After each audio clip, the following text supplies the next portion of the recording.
I mean, we could just get into it and record. Before we do, though, I read a few. I'd like to talk about them a little bit because I had a pitch for some fan fiction that was inspired by one of them, but I don't want to talk in too great of detail about the few that I read before I settled on my last one, because it was like weirdly misogynistic, which, you know, is not the chillest. No, we might need an entire episode just to dissect that. Yeah, totally. Because I think that we're gonna continue to stumble across, because you get when you read someone's writing, you kind of get a look at their internal beliefs, because it just sort of pours out into the characters. And do you ever? Yeah, and sometimes that's weirdly dark, because it was funny and charming, but in some places, and in other places, there would just be something like, what? I mean, I think that when we're talking about fan fiction, like, I think that when you're committed to like an internet sort of community like that, you're heavily involved with it. I think that very often that you probably also have like a kind of isolated social lifestyle, which can often breed terrible sentiments toward people who are not like you. Yeah, it's very different, because you think about mainstream anything, mainstream writing, music, whatever. There's sort of an agreed upon set of social rules that non-mainstream writing, like fanfic, doesn't adhere to. Like sexism, racism, abuse things should not be painted in a positive light, basically, in the mainstream. You can include those elements, but it should be implicit in your writing that those are bad things. Whereas, to quote something I heard recently, we've all agreed that it's not that chill. Yeah, it is not always as chill as you'd hope. But you know, I think that that's a super, like you said before, it's like a super interesting facet to plumb at some point.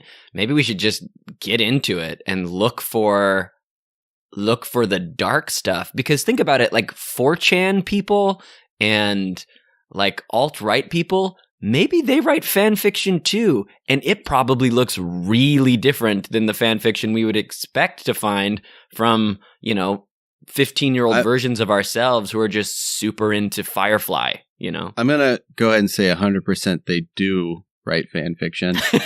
And also, I think we should get into that, but I don't know if we're deep enough in the rabbit hole yet to start trying to break that down. I don't know if we've seen enough of it yet. Yeah, I think you're right. I'm new in my exposure, so I don't have anything really insightful to say about it other than like, shit, that's bleak. Yeah.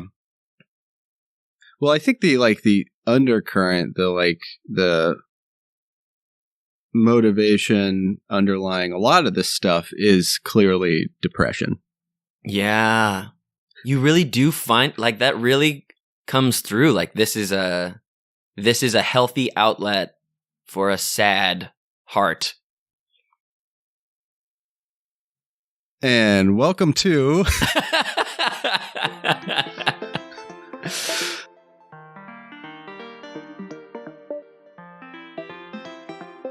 Hello, and welcome to Fan/Fiction with Andrew/Zach. I'm Andrew Gum.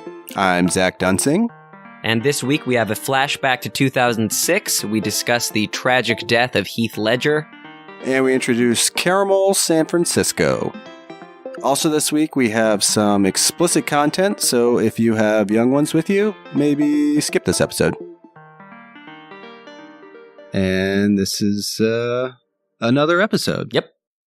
Brought to you, as always, completely commercial free, because we have no sponsors. Or money, or fan base. Or listeners. So if you're hearing this, A, how? And B, have you been listening this whole time? Can you hear us now? Because we haven't even put this out into the world yet. Yeah, we're currently still recording this. If you're listening, where are you hiding? Are you also recording this? Yeah, so it's been it's been about 2 weeks since we recorded an episode, and we are dipping our toes ever deeper into the pond of fan fiction, and we're finding some interesting stuff. Indeed, we are. And Andrew, I know you had spoken a little bit how you wanted to preface the ones you'd read. I'd actually prefer if you went first today, because I've got kind of a doozy. Oh, okay. Well, that's exciting. So I read a few this week. I'm going to talk more extensively about one, but I'll at least give you the premise of one that I read. It is a crossover between the Marvel Universe and Harry Potter universe, where Loki turns Tony Stark into a woman, and Tony Stark proceeds to have sex with Harry Potter. I believe what you meant to say was Tanya Stark? Oh, yes. Antonia, actually, is what they went with. Oh. Antonia, which is, I like yours as well. I think we're getting some wheels turning. Mine was easier. Yeah.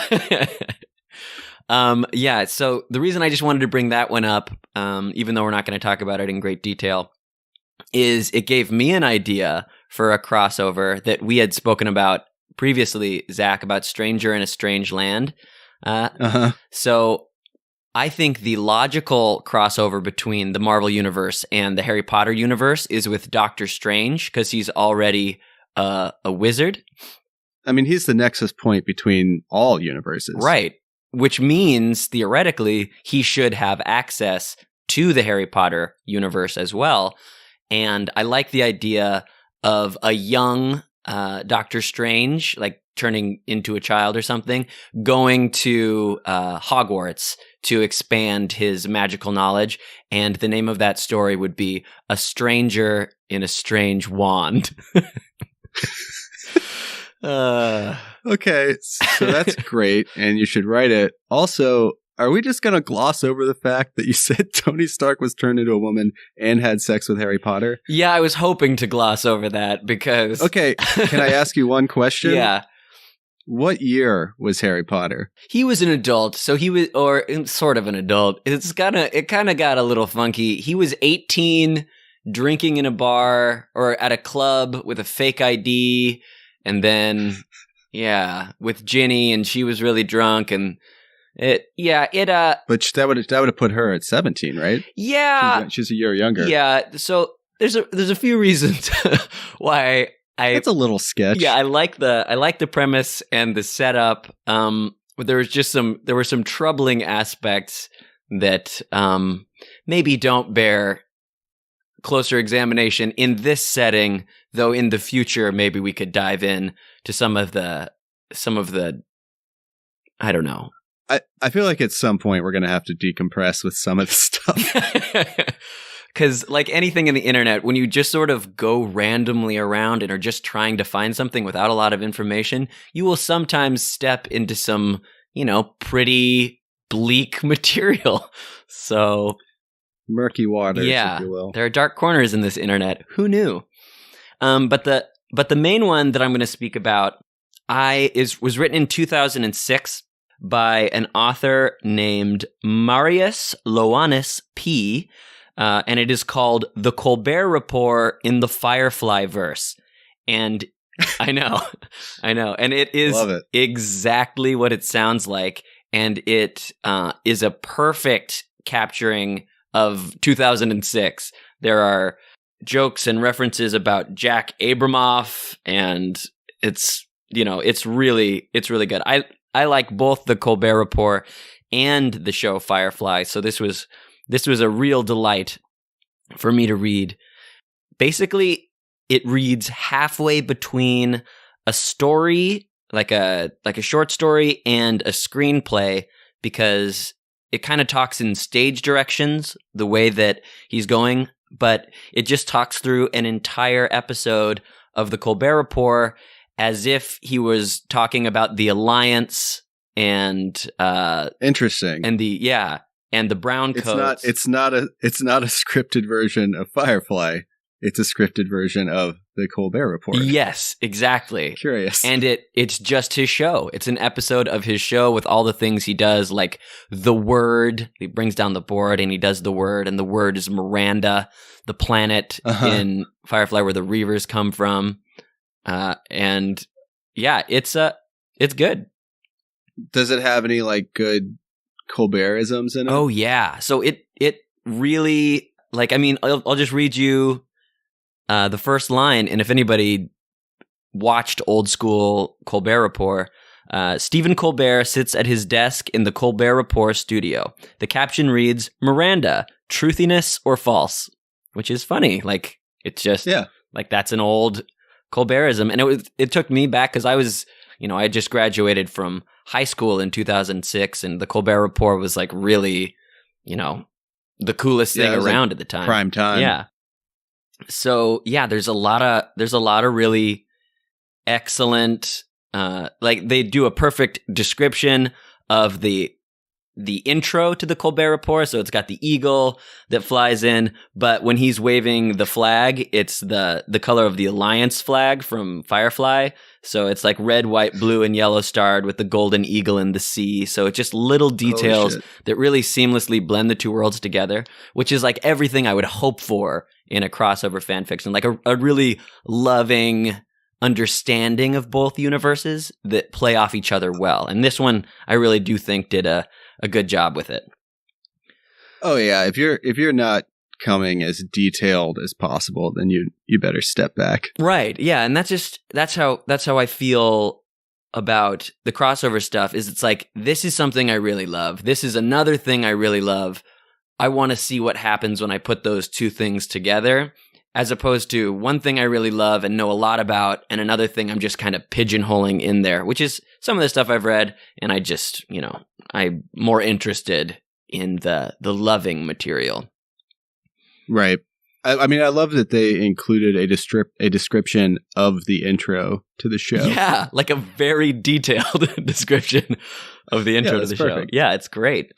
So another thing that was really fun in there, if you know, like the word, so the convention in the Colbert Report, the show is, Colbert is speaking and then the board is sort of, responding back with the word. So he'll say something and then the board pops up just like a written joke next to it. Yeah, like the punchline comes up opposite him, basically. Exactly. And so I'll read you just a little bit of that stuff just to give you a little bit more of a taste. So he's talking about the planet Miranda, where the Reavers come from. The Reavers are kind of like the monsters in the Firefly world. They're these space pirates that run around and they just kill and eat everybody. And it's one of the central plot lines of the show, Firefly. So Colbert says, the wave goes on to explain that a drug called Pax was released into the planet's atmosphere during terraforming. The board says, is that like Ambien? This Pax, Stephen does air quotes, supposedly causes 99.9% of people to die from laziness. That's why it's a deadly sin, says the board. And 0.1% to become cannibalistic space pirates. Yet it doesn't cause you to eat in your sleep. That kind of stuff. Just the sort of cutesy Colbert Report-ish jokes. Yeah, they got a couple of Ambien jabs in there, which is pretty classic 2006. Yeah, people loved riffing on Ambien in 2006. And then do you want to explain what Ambien is? Oh, yes. Ambien is a drug that killed Heath Ledger. So look it up. It was very sad for those of us who were alive back then. Yeah, and looking forward to his promising career. I know. No Joker will ever be the same. Just ask Jared Leto. Anywho, so he goes down and then continuing through it, he does the threat number.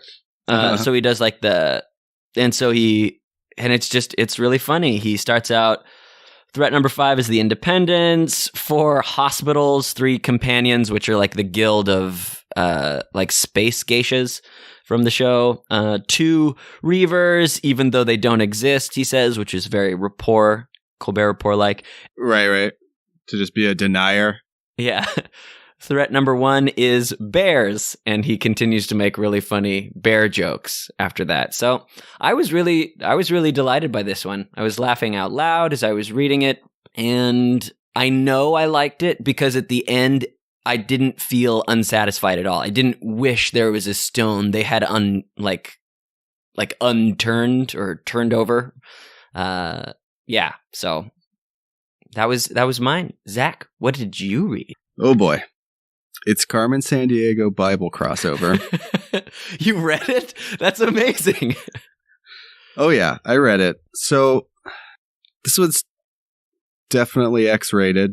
Oh. And we don't touch on the writing style that often.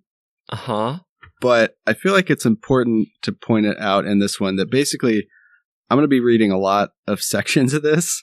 It's a pretty short story. It's only like a page, but a one shot, if you will, to use the lingo from the community.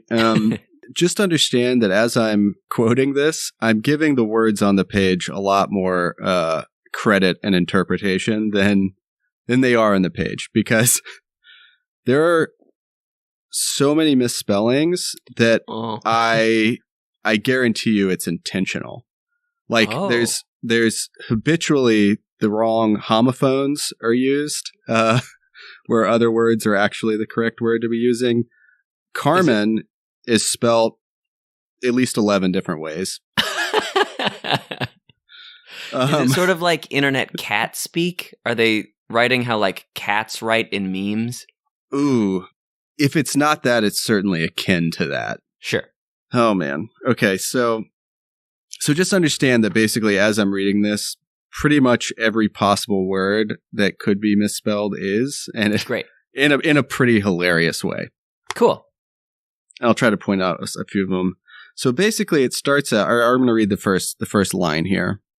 Carmen Sandiego was walking through New York City, not the right through, one day, and she saw a diamond store. Now, that's spelled DYMUNDSTOAR.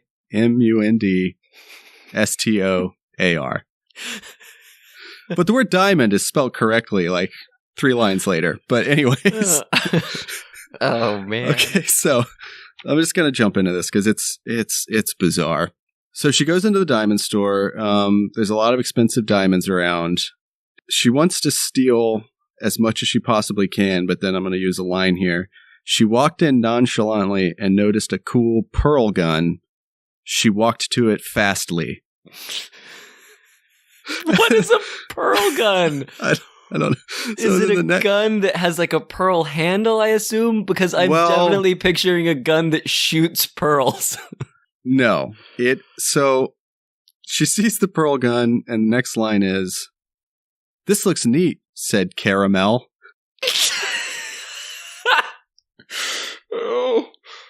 Oh. So the owner comes out. "What do?" asked Carmen with a K.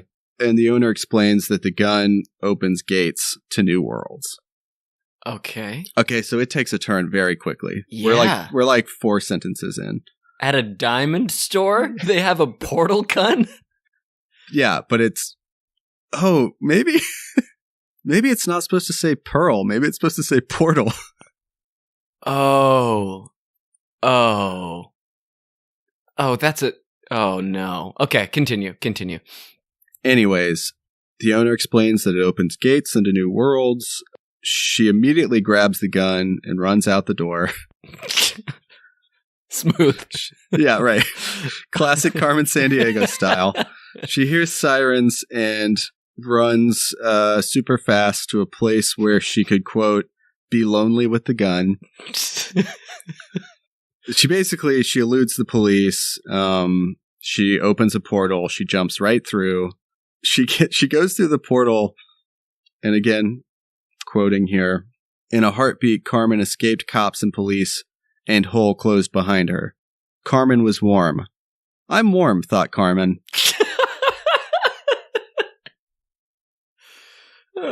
Continue. I mean, it's like, I had a ball reading this thing. It's unbelievable. So Carmen was so warm, she needed to remove her coat and hat. So she takes off her coat and her hat. Yeah, as you might remember, long red, what are those called? Trench coat? It's like a ring. Yeah, it's a trench coat. Yeah. Gotcha. But like I think there's a specific name for the like ones that we associate with detectives. So she takes that off. She takes off her hat. This is where it starts to get a little weird because now she's just in her underwear, and it explicitly points that out. Cool. Right. So she's presumably in an alleyway or something. She's in a dead end, so she starts walking around. Carmen strolled down path leisurely because walking in heels sucks for girls. I thought that was nice. That was nice to point out. Yeah, that's sensitive. Yeah, so then she finds a big room which has, quote, strange creatures inside. And this is okay, so we're just gonna power through this next bit. Suddenly, a big guy appeared with mean face and looked down upon Carmen. It was Satan. Okay. She just knew. I guess you just know when it's Satan. Well, it was Satan. Are you Santa? Says Carmen. To Satan. That's the line. I mean, it is an anagram. I get it. Yeah, right. Yeah, close enough. Yeah. So basically, Satan's like, oh, hey, thanks for bringing my portal gun to me. I'll take that now. I guess it was Satan's portal gun. Naturally. So she's still alive, which I guess surprises Satan. So he's like, okay, you can now go back to Earth under one condition. Can you guess what that condition is? Yeah, I think I can guess what that condition is. What? Says Carmen. Please me and all of the imps in this room, said Satan. The imps? He has imps with him?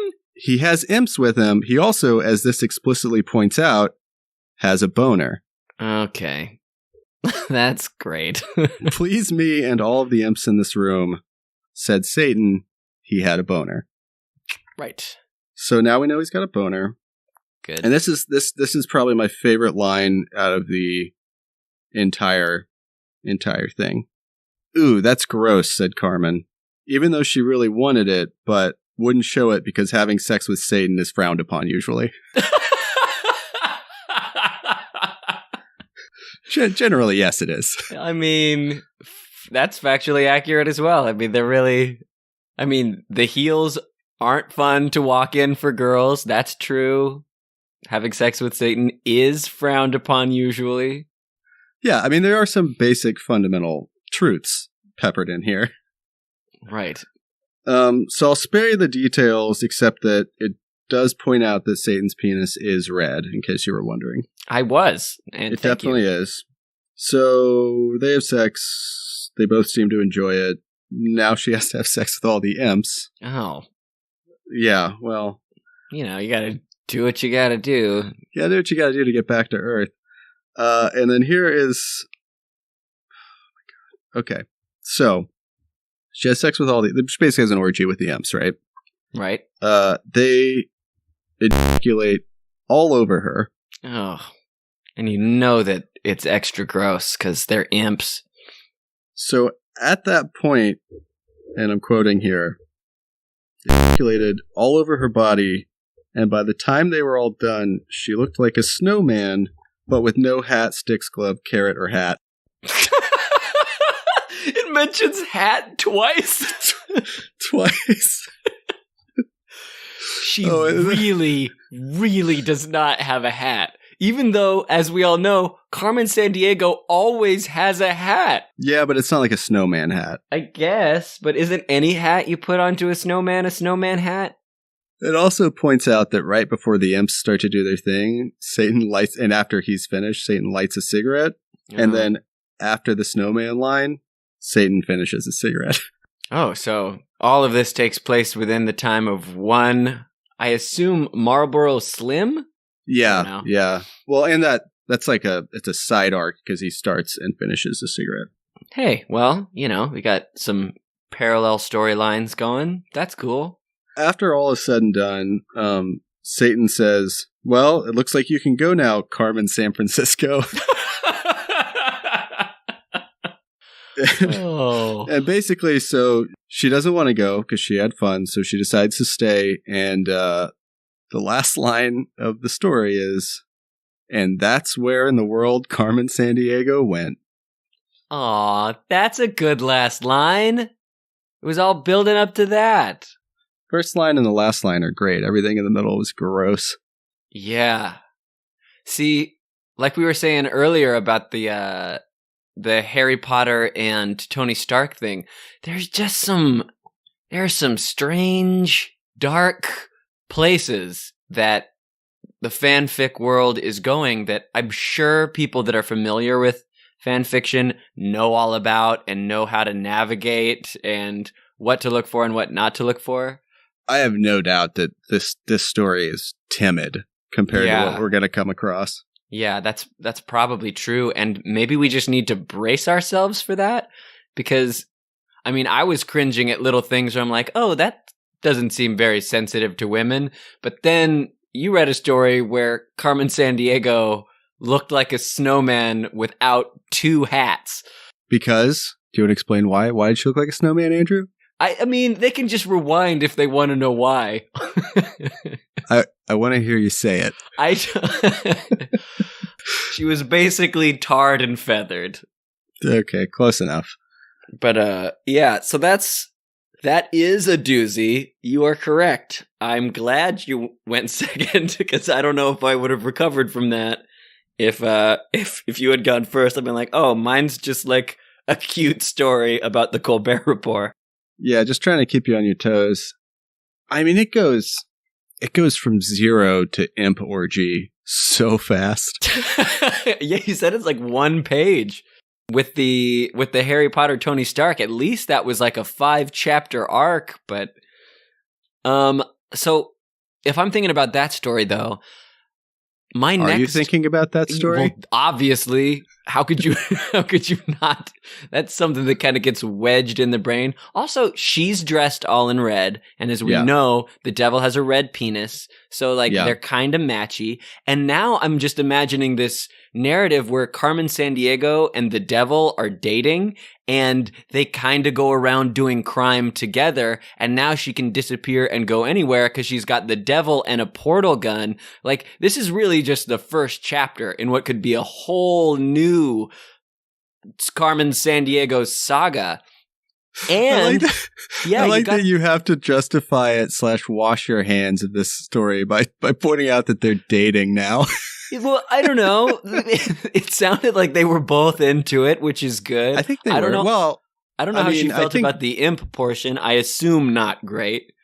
According to the author, she was into it. Carmen Sandiego is very sex positive, and so is the devil for that. I mean, I think we all knew that the devil was sex positive. He's also just positive. Yeah, well, probably positive for a lot of things, and she probably is now too. It's true. But yeah, I like the idea of them being a crime duo now. And then you can do some more crossover where the Archangel Michael is looking for Carmen Sandiego, because where Carmen is, so is the devil. So that could be fun. You're just trying to distance yourself as much as possible. I'm trying to look for the things in it that I can stand behind fully. So somewhere there's a wholesome silver lining that you can warm by the fire. Yeah, and I know there isn't always a wholesome silver lining, and I need to get used to that. But for now, I'm just gonna imagine them walking hand in hand into diamond stores and then running out with their pearl guns together forever. More like those imps' pearl guns. Oh man, come on. Ugh. That is such a vivid image. Like Carmen, specifically that it's Carmen Sandiego, who is like this weird, sex symbol to my pre-adolescent self. She was like this cool, Catwoman, lady villain who was, alluring to my 10-year-old mind. Yeah, I mean, she was on par with Poison Ivy from Batman the Animated Series. Exactly. It was just she's going to kiss him and he's going to get poisoned by a kiss. Ugh! And, that just is the sexual awakening of an 8-year-old right there. It's like, a kiss can kill you. Yeah. That's what happens when you touch yourself. Yeah. You'll be poisoned. Yeah. Yeah, so that is particularly a vivid image that... Yeah, sorry about that. I sort of want to read. I sort of want to just know. No, you do not. Okay. All right. I cleaned it up significantly. I was getting that impression. There were these long pauses where I'm just seeing, like, I'm hearing in your mind just going, oh, no, I can't read that. Yeah, it's just like, wait, how do I make this palatable? Yeah. Oh, man. You want to hear some excerpts? Yeah. Oh, yeah, definitely. Like the grossest stuff. Give me the grossest stuff. Okay, well, here's one. F*** harder, Carmen yelled. Satan did. Go on. Because she loved the red penis in her hole. Jesus. Oh. You're right. I know you don't want to hear this, but we're still going. Okay. Satan f***ed Carmen hard because he liked it and it felt real good and stuff.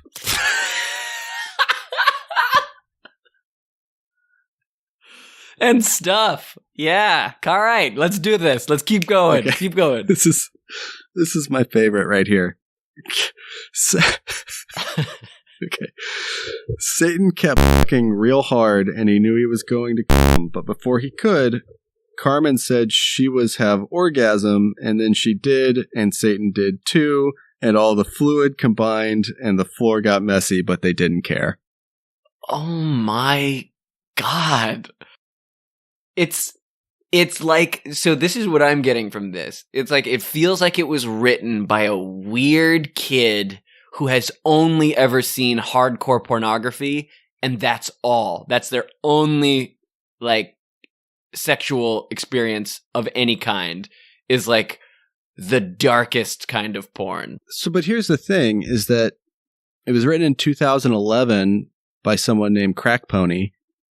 Crackpony? Crackpony. Okay. If it was written in 2011, I could be wrong here. They may have revamped it or whatever, but I don't think there's any Carmen Sandiego that, like, a young kid would be familiar with. Yeah, that's true, actually. Like, 2011... I mean, Carmen Sandiego was around when we were kids, which was, like, in the... I mean, I think there... 90s. Yes, and I think there might be a more recent version of... like, a more recent iteration of it, but I really don't know. Yeah, I don't really know either. But, I mean, if so, then I'm just dialing this vision of Crackpony in my mind a little bit. So maybe he's... our age, but all the rest of the things I said are still true. The only sexual experiences are hardcore pornography, and that's all. Yeah, I think that tracks. The fact that they use the word "f***hole" is just... whoa. I've never used that word in my entire life. Until you said it last. Yeah, that was the first time. Until I repeated it just now. Yeah. Like, that's not a phrase that's, like, commonly dropped. Yeah, exactly. That's not one that just occurs to the mind naturally. I mean, outside of certain circles, maybe. But me first said Satan, his was real big. Oh, real big, I imagine. He's Satan. I mean, yeah, I imagine it's as big as he wants it to be. Yeah. I mean, he has a pearl gun. Like, he can do anything. So, we got into some uncharted territory for us. Deep waters. It went places I was not expecting. And I imagine that will continue to happen. So, stay tuned, dear listener. And good night.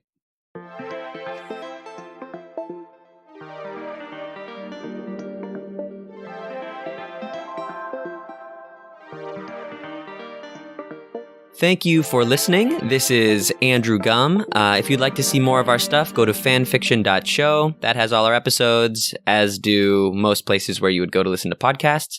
You can contact us at xandru@fanfiction.show. Our Twitter and Instagram handles are @fanfictionshow. And if you'd like to read these stories for yourself, we just talked about. The Colbert Report in the Firefly verse by MariusIoannesP, spelled MariusIoannesP, and Carmen Sandiego, A New World by Crackpony. Thanks again.